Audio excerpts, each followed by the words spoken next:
Okay class 9th, मेरी बात समझिए। आज जो हम ये जो टॉपिक करने जा रहे हैं इसका क्वेश्चन आपके पेपर में जरूर आता है। इस टॉपिक को हम बोलते हैं फैक्टर थ्योरम और रिमाइंडर थ्योरम। देखो मेरी बात समझना बेटा, लेट सपोज मैं एक बार ना आपको लॉन्ग डिवीजन मेथड रिवाइज करा रहा हूं, थोड़ा उसका काम है कुछ, ठीक है। मैं ये कह रहा हूं, मान लीजिए मेरे पास एक पॉलिनोमियल है and the polynomial is 8x cube plus 5x square plus 6x plus 3, और मुझे बताओ भाई अगर इसे हम x प्लस 2 से डिवाइड कर दें, ठीक है, x प्लस 2 से अगर डिवाइड कर दें तो क्या आंसर आएगा, क्या रिमाइंडर बचेगा। ठीक है, अगर हम रिमाइंडर चेक करना चाहें तो कैसे करेंगे, चलिए एक बार करके देखते हैं। लुकिए दोबारा से मैं बता रहा हूं लॉन्ग डिवीजन मेथड जो हमने सिखाया था आपको पहले, कि सबसे पहले यहां पे जो सबसे बड़ी पावर है उसको लेंगे, वो क्या है 8x क्यूब। 8x क्यूब को डिवाइड करेंगे यहां पे सबसे बड़ी x, तो वो क्या होगा 8x स्क्वायर, तो ये हो जाएगा 8x क्यूब और ये 2 से मल्टीप्लाई होगा, क्या बन जाएगा 16x स्क्वायर। साइन चेंज होंगे, साइन चेंज होते ही ये कैंसिल, 5 में से 16 गया प्लस 6x प्लस 3। अब सबसे बड़ी वैल्यू क्या है माइनस 9x स्क्वायर, और इधर सबसे बड़ा क्या है x। कैंसिल करेंगे क्या बचेगा, ओ 11 आएगा, 11 आएगा, 11 आएगा, सॉरी सॉरी सॉरी, माइनस 11। चलो तो 11 अगर करेंगे तो आएगा माइनस 11, तो माइनस 11x से जैसे मल्टीप्लाई करेंगे तो it is minus 11x square and minus 22x। फिर से साइन चेंज होगा, ये फिर से कैंसिल हो गया, खत्म। 6 प्लस 22 कितना हो जाएगा 28x प्लस 3। अब सबसे बड़ा क्या है 28x, उसको अगर मैं x से डिवाइड करूंगा क्या आंसर आएगा, तो 28 से करेंगे तो 28 को x से किया तो आया 28x प्लस 28 को 2 से मल्टीप्लाई किया क्या आएगा, नहीं 56, 56। फिर से साइन चेंज करेंगे, ये कैंसिल हो गया, माइनस 53, ये आंसर है। ठीक है, लॉन्ग डिवीजन मेथड से हम इस तरीके से डिवाइड करते हैं। अगर कभी डिवाइड करने पर लास्ट में जो रिमाइंडर बचा है ये रिमाइंडर हो जाए जीरो, क्या हो जाए जीरो। अगर ये रिमाइंडर जीरो हो जाए इसका मतलब ये इसका फैक्टर है। ठीक है, अगर ये रिमाइंडर जीरो नहीं होता तो वो उसका फैक्टर नहीं है। ये बात समझ में आ रही है पक्का। नाउ प्लीज अंडरस्टैंड, अगर आपको सिर्फ रिमाइंडर रिमाइंडर निकालना हो, इस क्वेश्चन का काम ना हो, ओके, आपको सिर्फ रिमाइंडर रिमाइंडर का काम हो, तो ऐसे केस में आप एक टेक्निक और लगा सकते हैं which is called as remainder theorem. ठीक है, व्हाट इज रिमाइंडर थ्योरम। देखो कहते हैं पॉलिनोमियल क्या है 8x cube plus 5x square plus 6x plus 3। कह रहे आप डिवाइड किससे कर रहे हो, डिवाइड किससे कर रहे हो x प्लस 2 से। कह रहे उसको जीरो के इक्वल रखो, x की वैल्यू क्या आएगी, ये वैल्यू -2 इसमें डाल दो जहां जहां पे x लिखा है। ठीक है, तो जो आंसर आएगा वो रिमाइंडर होगा। ठीक है, ये पकड़ के देखते हैं, वैल्यू -2 डालते हैं तो 8 इंटू -2 का क्यूब। अच्छा -2 का क्यूब क्या होगा -8, -8 मतलब -64 प्लस 5 इंटू -2 का स्क्वायर, -2 का स्क्वायर इज +4, 5 4 जा 20। बेटा माइनस का स्क्वायर प्लस होता है। ठीक है, अब ऐसी बातें मत करो 9th में। 6 इंटू -2 इज -12 प्लस 3, ये हो जाएगा -76 प्लस 23। ठीक है, अगर इसमें हम करेंगे तो ये बचेगा 3, ये बचेगा 5, तो -53, ये आया था ना -53। क्लियर है। तो अगर बात है सिर्फ रिमाइंडर निकालने की, ठीक है, अगर आप सिर्फ रिमाइंडर निकालना चाहते हो तो रिमाइंडर निकालने के लिए इस तरीके से डिवाइड करने की बजाय, ठीक है, आप इस तरीके से रिमाइंडर थ्योरम लगा सकते हो। क्लियर है? फाइन, काम की है, बड़ी जल्दी जल्दी हो जाता है इससे तो, ठीक है ना। इसके कंपैरेटिव तो ये मेथड बहुत आसान है। बस क्या करना है, जिससे डिवाइड करना है उसको 0 के इक्वल रख के एक्स की वैल्यू निकाल लो, वो वैल्यू पुट कर दो, आंसर आ जाएगा। पर सिर्फ रिमाइंडर मिलेगा, इससे क्वेश्चन नहीं मिलेगा कभी भी। यानी अगर वो बोलेगा फैक्टराइज करने के लिए, ठीक है, तो हमें प्रॉपर लॉन्ग डिवीजन मेथड से पूरा का पूरा ही डिवाइड करना पड़ेगा। ठीक है, फाइन।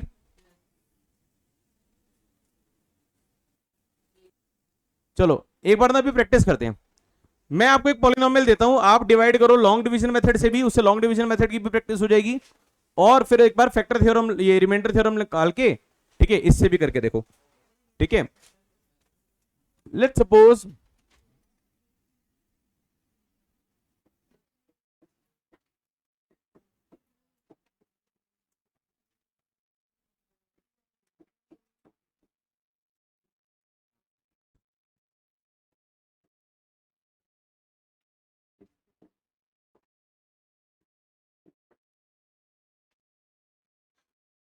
अगर इस पॉलिनोमियल को x-3 से डिवाइड करेंगे तो रिमाइंडर क्या आएगा ये बताना है। ठीक है, करो बेटा एक बार।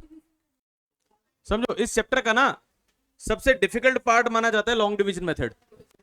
ठीक है, तो ऑब्वियसली लॉन्ग डिवीजन मेथड कहीं भी समझने में 9th क्लास के बच्चे को थोड़ा टाइम लगता है। ठीक है, तो ऐसे घबराने वाली बात नहीं है, अगर तुम अटक भी रही हो उसमें तो इट इज वेरी नेचुरल। ठीक है, कोई बात नहीं बेटा, मैं कराऊंगा। इधर देखो, देखो बच्चे, लो क्या,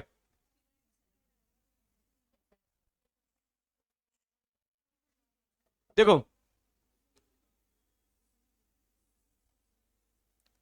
पॉलिनोमियल क्या है, 4x³ plus 3x² plus 8x-26। इसको हमने डिवाइड करना है किससे, x-3 से। अब देखो सबसे बड़ी वैल्यू कौन सी है, 4x³। 4x³ को अगर मैं x से डिवाइड करूंगा क्या आएगा, तो पहली वैल्यू हो गई 4x²। 4x² को इससे किया तो आया 4x³। 4x² को -3 से किया -12x²। ये माइनस ये प्लस ये कैंसिल हो गए, खत्म।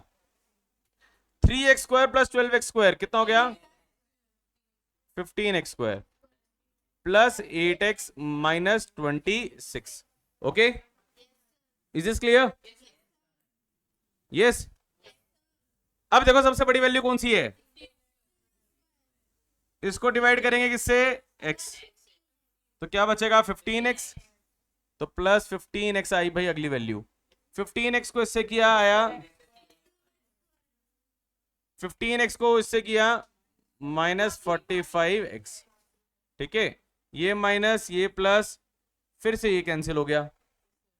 अब 8x में 45 प्लस किया, 8 में 45 प्लस करे कितना आएगा, 53x-26। अब 53x को अगर मैं x से डिवाइड करूंगा क्या आएगा, तो अगला नंबर आया 53। 53 को इससे किया 53x माइनस 159, ये माइनस ये प्लस कैंसिल हुआ, आया 133। क्लियर है? अब रिमाइंडर थ्योरम से भी चेक करते हैं। तो मेरे को किससे डिवाइड करना है, x-3 से। तो x-3 को अगर मैं 0 के इक्वल रखूंगा, x की वैल्यू क्या आएगी, 3। अब देखो, अब x की वैल्यू 3 पुट करते हैं, तो ये क्या हो जाएगा बेटा, 4 3 का क्यूब प्लस 3 3 का स्क्वायर प्लस 8 इंटू 3 -26। 3 का क्यूब इज 27 इंटू 4 108। 3 का स्क्वायर इज 9 3 जा 27। This is 24 -26। फिर से आया answer 133। Are you getting it?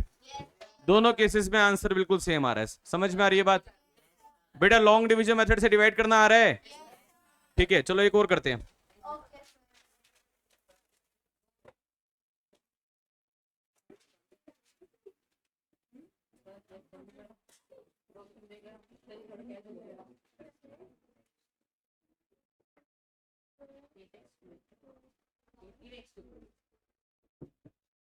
इसको डिवाइड करो x-2 से,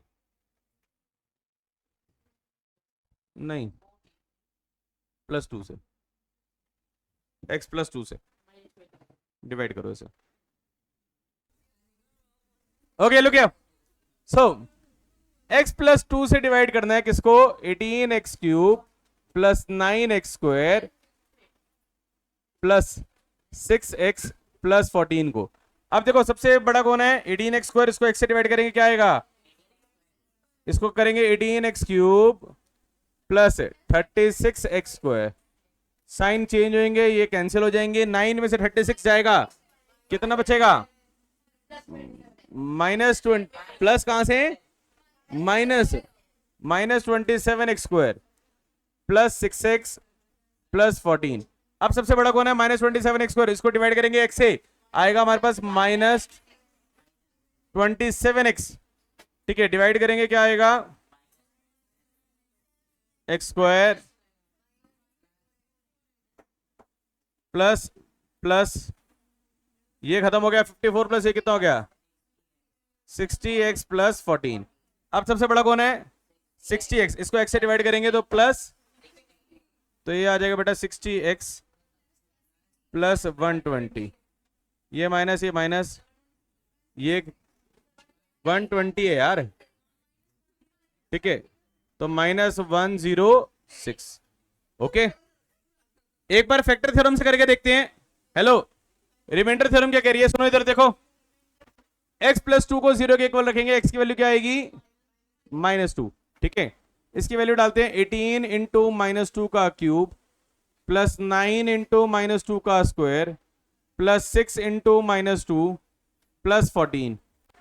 -2 का क्यूब इज -8, 18 × -8 कितना हो गया, -144, ये हो जाएगा 9 × 4, 9 4 जा 36, ये हो जाएगा -12 + 14, ठीक है, -106, मुझे पता है आंसर वही है, हाँ ठीक है। करने का तरीका समझ में आया कैसे करेंगे, अब मेरी बात सुनना, इसी की बड़ी बहन है एक, ठीक है, जिसका नाम है फैक्टर थ्योरम। क्या नाम है, फैक्टर थ्योरम कहती है कि अगर वो उसका फैक्टर है जिससे आप डिवाइड कर रहे हो, अगर वो फैक्टर है तो रिमाइंडर आएगा 0, तो अगर ये वैल्यू पुट करने पर आंसर आ जाए 0 तो मतलब x+2 उसका फैक्टर है। आर यू गेटिंग इट, पर उसके लिए रिमाइंडर क्या आना चाहिए, 0, तो जब होगा रिमाइंडर 0 तो नंबर बनेगा फैक्टर, नंबर बनेगा हीरो, ये पता नहीं है ना जी, फाइन, समझ में आया बेटा, ओके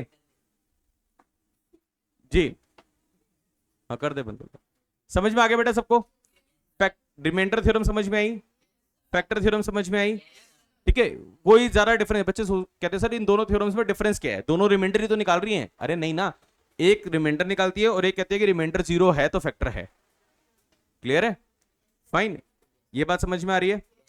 अब इसको यूज करके ना ए और ए बी की वैल्यू निकालने वाला क्वेश्चन इतना ज्यादा इंपॉर्टेंट क्वेश्चन है कि एनसीईआरटी में एक भी नहीं है, एनसीईआरटी में इसका एक भी क्वेश्चन नहीं है, और 1,535% आप लोगों के स्कूल के पेपर में वो है, जैसे रैशनलाइजिंग द डिनोमिनेटर के बिना कभी कोई क्वेश्चन पेपर नहीं बना ना, सिमिलरली ये रिमाइंडर थ्योरम के ए बी की वैल्यू निकालने वाले क्वेश्चन के बिना कोई पॉलिनोमियल का पेपर नहीं बना। ये टॉपिक एनसीईआरटी में नहीं है, मुझे इसको कराने में करीब 2 क्लासेस लगेंगी, 2 क्लासेस 3 क्लासेस लग सकती हैं, ठीक है, एक बार ये टॉपिक समझ में आ गया, आप समझो पॉलिनोमियल चैप्टर हो गया। आइडेंटिटी वाली एक्सरसाइज, जो लास्ट एक्सरसाइज जो सबसे लंबी और सबसे बेकार बच्चों को लगती है, वो पेपर में भी ज्यादा नहीं आती, पेपर में आती ही फैक्टर थ्योरम रिमाइंडर थ्योरम है जो बुक में है ही नहीं, ठीक है, और क्यों आती है पेपर में, क्योंकि बुक में है ही नहीं, ठीक है, फाइन, और मैडम क्यों देती है इसे, क्योंकि उसने कराया ही नहीं, ठीक है, फाइन, ओके। ये बेटा देखो पता क्या चीज है, स्कूल के टीचर्स में ना ये परेशानी है कि वो पर्टिकुलरली वही टॉपिक ज्यादा देते हैं जो टॉपिक ना उन्होंने कभी कराया हो, ना बच्चे ने कभी देखा हो, ना बच्चे को कभी पता हो, और सिर्फ वही बच्चा कर पाएगा जो ढंग से आरडी वारडी करता हो, ठीक है, या स्कूल की मैडम की चमचागिरी करता हो, मैडम से आरडी मार्क करवाता हो। कई बच्चे लेके जाते हैं, बुक लेके चले जाते हैं स्कूल में ना, मैडम मेरी बुक में इंपॉर्टेंट क्वेश्चन मार्क कर देंगे, तो मैडम ना वो टिक लगा देती है, ठीक है। तो बस उन्हीं को थोड़ा सा फेवर मिलता है, बाकी सारे के सारे जो आम बच्चा होता है ना, उसको स्कूल की टीचर एनसीईआरटी होमवर्क में देके काम खत्म करा देती है, ठीक है। पर देखो, अगर वो ऐसा कर भी रही है तो तुम्हारे पास एक एज है कि तुम एग्जैक्टली वही क्वेश्चन कर रहे हो जो पेपर में आएंगे। जैसे फैक्टर थ्योरम को जो मैं तुम्हें क्वेश्चन अगली क्लास से कराना शुरू कर दूंगा ना, वो तुम्हारे पेपर में है, 1 करोड़% है, यानी 1 करोड़ 535% है, ठीक है, ये तुम्हारे पेपर में आएगा, ओके। और ना एनसीईआरटी में और आरडी में भी बड़ा ढूंढ ढूंढ के तुम्हें निकालना पड़ेगा। तो आरडी के इस टॉपिक के करीब 55-60 क्वेश्चन करने की बजाय मैं तुम्हें सिर्फ 5 क्वेश्चन कराऊंगा, जिसके अंदर तुम्हारे स्कूल का पेपर भी कवर हो जाएगा, ठीक है। This is smart work, but I say I have reduced your burden. आप अपने आप से अपना बर्डन और रिड्यूस मत करो, ठीक है। प्रॉब्लम पता है कहां हो रही है? हमने आपका काम आसान कर दिया, हमने आपको सिलेक्टिव पार्ट बता दिया, बेटा ये पेपर में आएगा, आप उसमें भी सिलेक्टिव चले गए, ठीक है, तो मुसीबत है सारी की सारी, ठीक है। ये जो प्रैक्टिस सेशंस हो रहे हैं ना, इनके पीछे का पर्पस यही है यार, कि तुम्हें ज्यादा से ज्यादा प्रैक्टिस करा दो, और उसके बाद जब तुम अपने स्कूल का क्वेश्चन पेपर देखोगे ना, तो तुम्हारे चेहरे पे एक स्माइल होनी चाहिए, ये नहीं, ये अजीब सी स्माइल है, ठीक है, एक कॉन्फिडेंस वाली स्माइल होनी चाहिए, ठीक है, कि भाई हाँ मेरे को आता है भाई, ठीक है, ये इसमें कोई ऐसा टॉपिक नहीं है, कुछ नहीं है जो ना आता हो, एंड तभी रैंक निकलेगी। आप मानेंगे नहीं, आपकी भले ही अभी तक स्कूल में 20 बच्चों के अंदर 19वीं रैंक आपकी आती हो, ठीक है, या हो सकता है 20th रैंक की आती हो, मैं आपको एश्योर कर रहा हूं कि आप फर्स्ट, सेकंड या थर्ड में होंगे। ये 3 रैंक होंगी आपकी, फर्स्ट, सेकंड या थर्ड, ठीक है। कंडीशन जो मैं बता रहा हूं ना, बस वो करते जाओ। मेरे चैप्टर, मेरी स्पीड सिलेबस की थोड़ी स्लो चलेगी, पर जो मैं कराऊंगा बहुत प्रिसाइजली वही पेपर में आएगा, बहुत प्रिसाइजली, ठीक है। ये एश्योरेंस मैं आज से पहले बहुत बच्चों को दे चुका हूं, और इसी वजह से इन बच्चों के नंबर आ रहे हैं। आपने देखा नहीं, मैं स्कूल का बोर्ड का पेपर निकाल दिया था सारा का सारा, बोर्ड के पेपर में 21 क्वेश्चन बिल्कुल डिट्टो सेम, डिजिट भी नहीं बदली, 21 क्वेश्चन, ठीक है। तो तुम्हारे स्कूल का पेपर भी निकल जाए। तुमने यूटी के पेपर नहीं देखे अभी, ठीक है, जो तुमने अपने स्कूल का यूटी का पेपर देखा होगा, ठीक है, क्या यूटी के पेपर में और जो हमने कराया था उसमें सिमिलैरिटी थी? ठीक है, काफी सारी ऐसी चीजें होंगी जो तुम्हारे स्कूल में डिस्कस नहीं हुई होंगी, यूटी के पेपर में आई होंगी, पर एकेडमी ने करवाई होगी, है ना। मैं कोई भी चैप्टर, मैं कह रहा हूं ना, लीनियर इक्वेशन की वर्ड प्रॉब्लम स्कूल के टीचर्स ने नहीं करवाई ना, मैंने करवाई, और सारी की सारी करवा दी, कोई नहीं छोड़ी, ठीक है। 3 लाइंस बना के वर्टिसेस मार्क कराना, शेडेड रीजन ड्रॉ करना, शायद स्कूल के टीचर ने नहीं कराया होगा, एनसीईआरटी में बिल्कुल नहीं है, ठीक है, मैंने कराया ना, पेपर में वही आएगा, कंफर्म्ड वही आएगा, ठीक है। पॉलिनोमियल में ये जो मैं करा रहा हूं ना, फैक्टर थ्योरम, रिमाइंडर वाली थ्योरम वाली टाइप, काफी सारे स्कूल के टीचर्स ने हाथ भी नहीं लगाया होगा इसके ऊपर, क्योंकि एनसीईआरटी में क्वेश्चन नहीं है ना इसका, उन्होंने नहीं छुआ इस टॉपिक को। और मैं अभी भी अगर आपको सारे के सारे स्कूल्स का पेपर खोल के दिखा दूं ना, कोई एक पेपर नहीं मिलेगा 300 350 क्वेश्चन पेपर्स के अंदर जिसके अंदर ये ना हो, सब में आता है, सब में, ठीक है। तो that is going to be very very very important for you, okay. Next class आपकी है संडे को ना, ठीक है, संडे है ना, ठीक है, क्लास मत छोड़ना ये बिल्कुल भी, ओके। ऑल द बेस्ट बेटा। और ये जो